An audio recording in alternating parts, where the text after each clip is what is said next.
As কুকিংয়ে তোমাদের সবাইকে স্বাগত। আজ তোমাদেরকে বানিয়ে দেখাবো বাড়িতে অনেক সময় মাছ মাংস কিছুই থাকে না, তখন তোমরা এইভাবে বানিয়ে খেতে পারো বা কোনো আত্মীয় আসলে তাকেও বানিয়ে দিতে পারো। তার জন্য 3টে ডিম নেব, একটা পেঁয়াজ কুচি, অল্প লবণ হলুদ দিয়ে ডিমটাকে সুন্দর করে ফেটিয়ে রেখে দেব। এইদিকে পেঁয়াজ নেবো আর একটা পেঁয়াজ নেবো আর আদা, 7-8 কোয়া রসুন, একটা টমেটো, দারচিনি, এটাকে ভালো করে পেস্ট বানিয়ে নেব, নিয়ে রেখে দেব। এইদিকে কড়াইতে তেল দিয়ে ডিমের গোলাটা দিয়ে লো আঁচে এটাকে হতে দেব। এক পিঠ লালচে হলে এটাকে খুন্তির সাহায্যে রোলের আকারে বানিয়ে নেব। এটা ঠান্ডা হলে ছুরি দিয়ে পিস পিস করে কেটে নিলাম। এবার কড়াইতে তেলে দারচিনি আর দেব এলাচের মুখ ফাটিয়ে। ফোড়নটা সুন্দর একটা গন্ধ বার হলে একটা পেঁয়াজ কুচি দেব। পেঁয়াজ কুচিটা যতক্ষণ না একটু ভাজা ভাজা হয় ততক্ষণ এটা রান্না হতে দেব, পরিমাণ মতো হলুদ আর লবণ দিয়ে।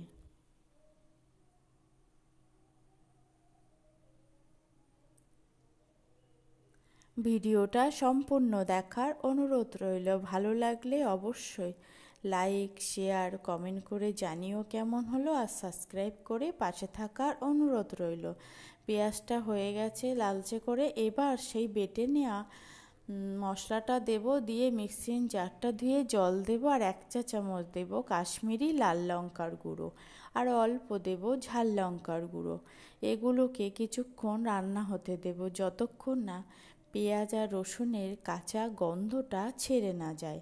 একদম মশলা থেকে জলটা টেনে নিয়ে যখন তেলটা বার হবে বুঝবে মশলা কষানোটা রেডি। তার মধ্যে দেব অল্প কটা চিনি, তে মিষ্টি হবে না, টেস্টটাকে ব্যালেন্স করবে, টমেটো দেয়া আছে। চিনি দিয়ে দেব 2 চা চামচ মতো সস। দেখো মশলা থেকে বেশ তেলটা বেরিয়ে এসছে।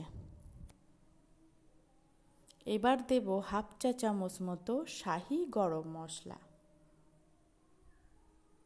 দিয়ে মশলার সাথে আবার সুন্দর করে মিশিয়ে নেব।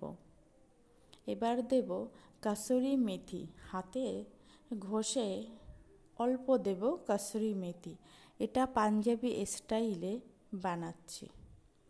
কাসুরি মেথিটা দিয়ে আবার সুন্দর করে মিশিয়ে নেব। মশলা কষানোটাই মেন, যত কষানোটা ভালো হবে তত কিন্তু রান্নার টেস্টটা দ্বিগুণ হবে। এবার অল্প দিয়ে দিলাম জল, জলটা দিয়ে কিছুক্ষণ একটু রান্না হতে দেব।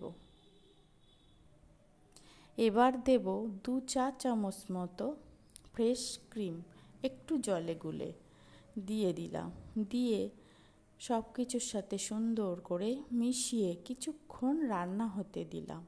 একটু ফুটে উঠলে সেই পিস পিস করে রাখা ডিমগুলো দিয়ে দিলাম, দিয়ে এপিঠ ওপিঠ একটু উল্টে পাল্টে রান্না করে নেব। ঠিক ডিম দেওয়ার পরে 2 থেকে 3 মিনিট রান্না করলেই রেডি দারুণ স্বাদের ডিমের রেসিপি।